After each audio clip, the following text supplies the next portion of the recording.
nos quedamos en los miedos, en las fobias y ya empezábamos a comentar la diferencia entre miedo, fobia. Entonces dijimos, miedo hacia algo conocido porque alguna vez me sucedió.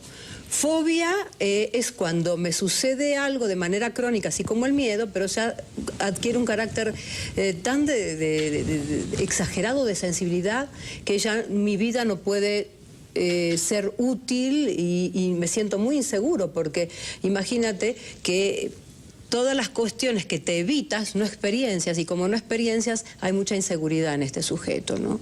Aparte, tanto la fobia como el miedo pueden llegar a estar tapando otras cosas más profundas y, por ejemplo, el miedo y la fobia pueden llegar a ser tapados por un enmascaramiento que podría llegar a ser la incertidumbre. Si yo dudo, no me responsabilizo de las acciones, por lo tanto tengo miedo a responsabilizarme y hacer, o tengo miedo de hacer por miedo al fracaso. Y algo también bien importante, doctor, nosotros también el miedo que transmitimos como padres a nuestros hijos, nosotros predisponemos a nuestros hijos a muchos miedos, y es la clásica, ¿no? Ajá. Si no te vas a dormir, va a venir el coco por ti. Si no comes, te lo voy a inyectar. Si no sé, cualquier cosa, va a venir el perro y te va a morder. Y o sea, siempre estamos amenazando a los niños todo el tiempo y constantemente. Y eso les empieza a crear a los niños miedos, inseguridades. Y al rato el niño es un adulto o un adolescente inseguro, irresponsable, porque nosotros mismos estamos creando ese miedo, esa inseguridad, esa fobia en nuestros hijos, ¿no? Eso se llama proyección.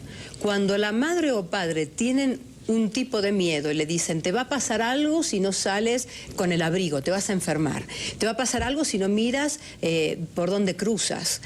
Eso subestima al hijo, porque que soy tonto o soy torpe, que no sé cruzar una calle, por ejemplo.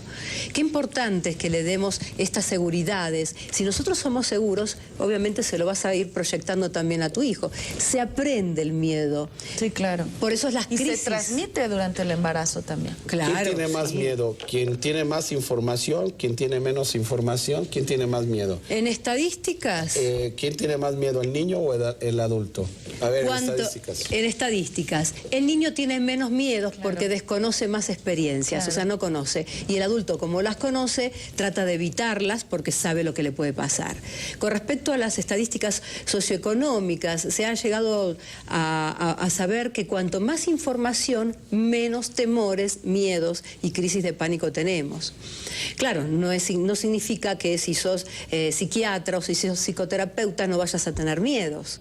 No, claro, o sea, más información con respecto a esto. Se hizo también una estadística en el 2003, aproximadamente mayo del 2003, donde se vio el escalafón de miedos, temores, y el primer lugar, ¿quién cree que lo tiene?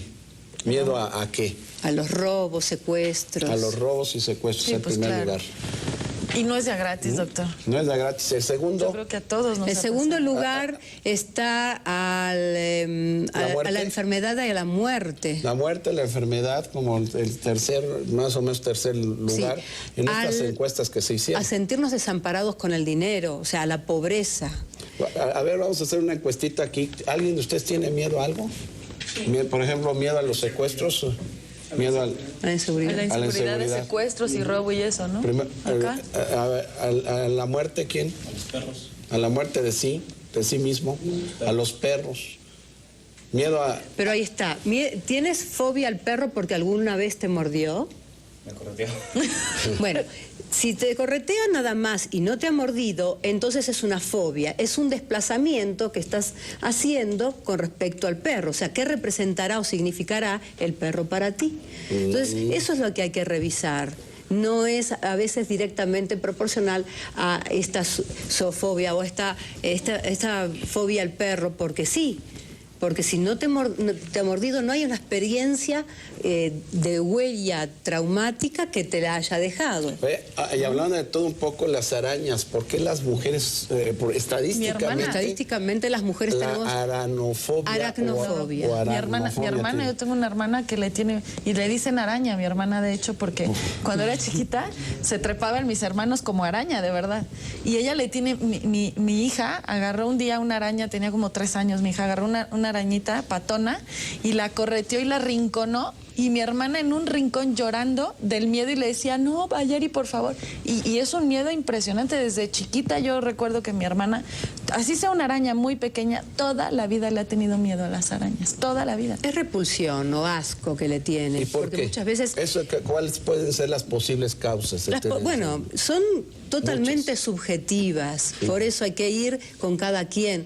No siempre, por ejemplo, la agorafobia, que es una fobia bastante masiva, que es al espacio público o a los espacios abiertos o a quedar encerrado entre tanta gente y que allí te dé una crisis de respiración o de ganas de salir de allí y no puedas salir. Hay gente que tiene miedo al sofocamiento de las personas, ¿no?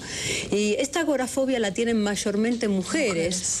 Y en estadísticas se dice que la mujer le tiene miedo al sexo y que puede ser, bueno, está relacionada a la sexofobia y que no quiere contactar sexualmente, por eso tiene miedo a ella desbordarse frente a toda esta gente y ella poder necesitar o prostituirse dentro de ese entorno. O sea, es una fantasía bastante especial y rara, pero no significa que si varias mujeres tienen miedo a la sexualidad, que son relacionadas con la agorafobia, no significa que siempre se dé ese tipo de circunstancia, o sea, sea este tipo de desplazamiento, esta imaginación que traiga.